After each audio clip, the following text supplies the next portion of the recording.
مهري ولهانس نابيت فرد خيدوم ገበነኛታት ክሰምዑ ይውዕሉ ካብቲ መጋባእያ ምስ ወፁ ግን እቲ ቱዒ ዝበሃል ሰብ ዝፈጸሞ ገበን ደሚሙን ግዲ ኮይኑ ፈኾዶ መንገዱ እናኸዱ ሓደ ነገር ጥራሕ ይዛረቡ መህረይ ኣዳምጦን እናበሉ እዛ ከተማ ክዘርዋ ይውዕሉ ወለታቶም ዝገረሞ ሓደ መምህር ጠጠው ኣቢሉ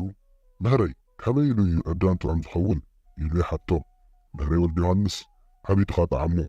ዓቢደ የጥዕመዩ ኢሎም ሓለፎም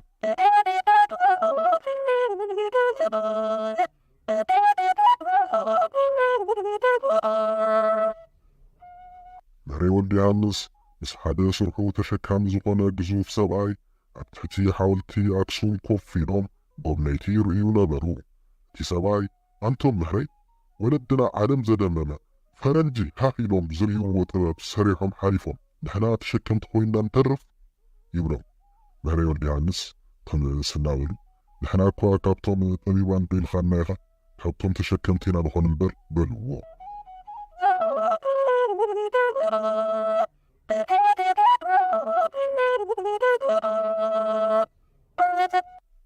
ሓደ ምህረታይ ሰብኣይ ኣብ እንዳ ማርያም ጽዮን ቤተ ክርስቲያን እናሰዓሙ ከለዉ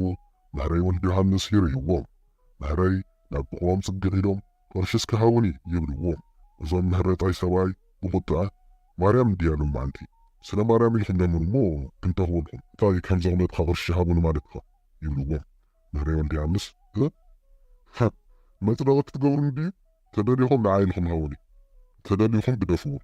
ኢሎም ኸድ ይበሃል ምህረታይ ሓጢአተኛ ስለ ዝበሃል